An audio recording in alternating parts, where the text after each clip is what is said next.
Oi, gente! Hoje o nosso estudo vai ser sobre história, o fim da monarquia e as primeiras décadas do século XX. Vamos começar então falando sobre o segundo reinado, quando o Brasil se envolveu em um conflito internacional contra o nosso país vizinho aqui, o Paraguai. A Guerra do Paraguai se estendeu por 6 anos, começou em 1864 e findou em 1870. Para alguns historiadores, essa guerra teria começado pelas ambições do presidente do Paraguai, o Solano Lopes. Para outros historiadores, essa guerra começou por causa das disputas entre o Brasil e o Paraguai pelo controle dos rios Paraná, Uruguai e Paraguai. Mas por que o Brasil e o Paraguai queriam tanto controle desses rios? Os rios Paraná, Paraguai e Uruguai eram muito importantes para garantir o transporte de produtos de comércio com outros países. Então, esse é o motivo da disputa. Depois da invasão do território brasileiro e argentino, o Brasil se aliou a outros países e assinou um tratado. O Brasil se aliou à Argentina e ao Uruguai. E eles assinaram o Tratado da Tríplice Aliança. E a partir daí passaram a lutar juntos contra o presidente paraguaio. Durante o período colonial, até o século XIX, a ideia de república não pretendia discutir os direitos dos cidadãos, nem tampouco discutir a questão da escravidão no Brasil. Aqui, o movimento republicano era defendido por grupos que tinham maneiras diferentes, ideias diferentes sobre a república. Então, a classe intermediária das grandes cidades queria maior participação dos cidadãos na política. Já a elite cafeeira também defendia as ideias republicanas, mas não concordava com o fim da escravidão. E após a Guerra do Paraguai, o exército brasileiro foi prestigiado pela sociedade, porém não ganhou a força política que tanto queria.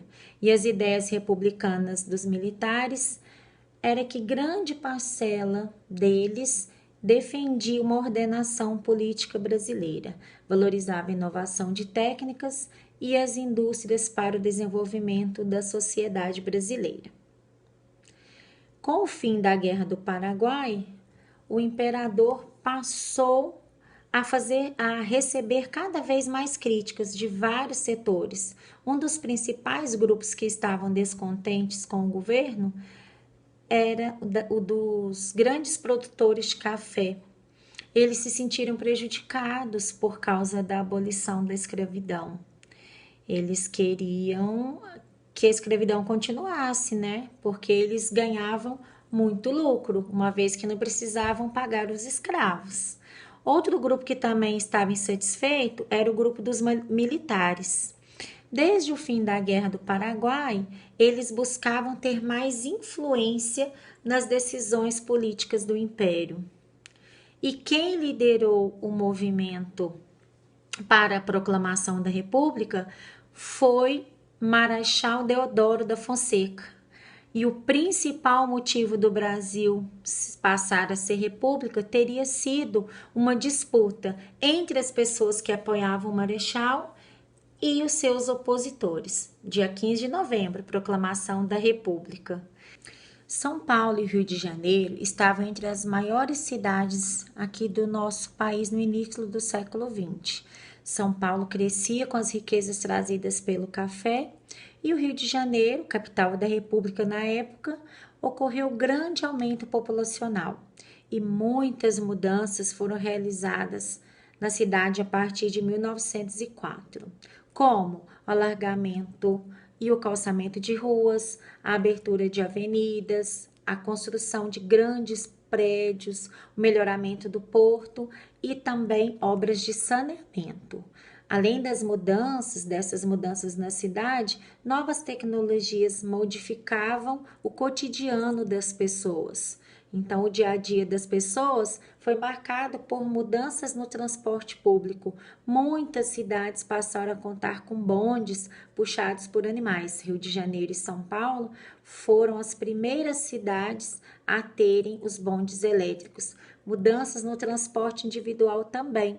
Os primeiros automóveis passaram a circular pelas cidades brasileiras, mas esses veículos só podiam ser comprados pelas pessoas mais ricas. O cinema foi outra novidade da época, permitindo ao público das grandes cidades conhecer imagens e histórias do mundo inteiro. A expansão de serviços como luz elétrica, gás, água encanada, melhorou o cotidiano das pessoas que tinham acesso a esse benefício. Os coronéis naquela época praticavam o voto de cabresto. Os coronéis eram grandes proprietários de terras e tinham muita influência na região onde moravam. E durante as eleições da Primeira República, então, eles tiveram um papel muito importante, porque eles praticavam o voto de cabresto. Os coronéis obrigavam as pessoas a votar nos candidatos indicados por ele. Em troca, eles prometiam emprego, davam alimentos, roupas para os moradores. Isso garantia ao coronel o apoio do candidato que ele ajudava a eleger. Bom, e aqui nós temos uma imagem que retrata a prática da política do café com leite. A segunda fase da Primeira República ficou conhecida como a fase da República do Café com Leite. O nome foi dado porque era comum entre os políticos mineiros e paulistas na presidência do Brasil.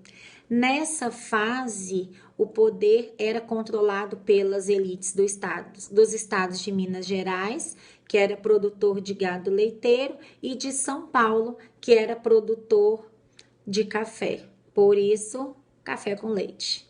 Simplificando, no espaldar da cadeira que está lá no monte, no alto do morro, está escrito Presidência da República. Ao lado dela está um paulista e um mineiro, que estavam sempre se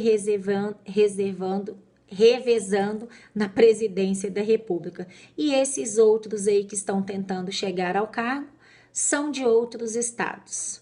Vamos falar agora um pouquinho sobre os conflitos, as revoltas e os movimentos populares que aconteceram em vários locais do Brasil no final do século XIX.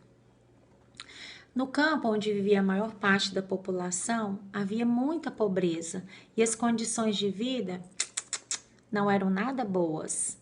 No sertão do Nordeste, grande parte das famílias vivia na miséria. Não tinham trabalho, comida, nem moradia. E os políticos e os grandes fazendeiros não atendiam às necessidades da população.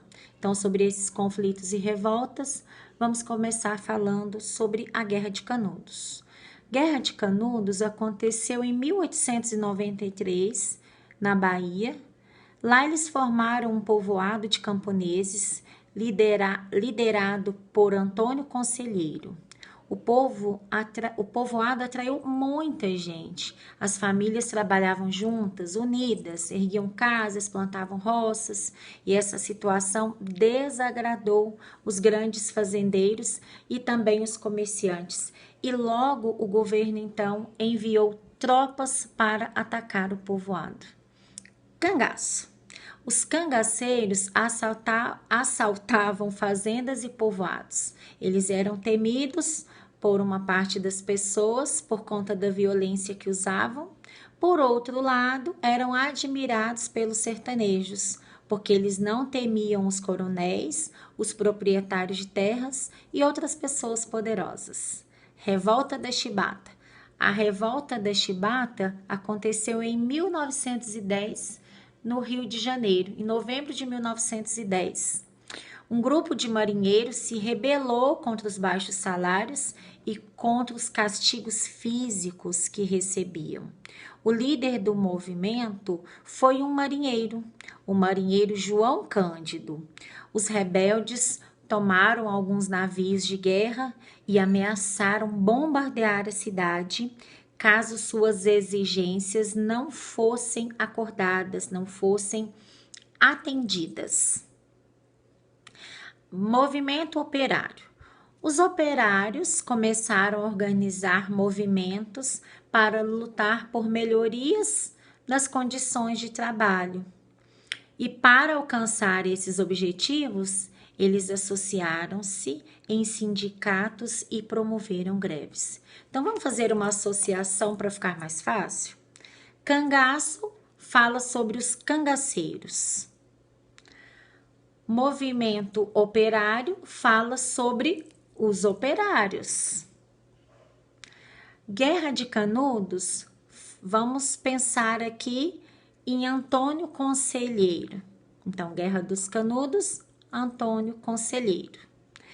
E a revolta da Chibata, Chibata nos lembram castigos físicos. Então, revolta da Chibata nos lembra castigos físicos, que foram os marinheiros, né, que se rebelaram contra os baixos salários e os castigos físicos. Então, revolta da Chibata, castigos físicos. Acho que fica mais fácil assim da gente relembrar. Espero que tenha contribuído um pouquinho com vocês. Estudem. Um beijo, fiquem com Deus. Até o próximo vídeo.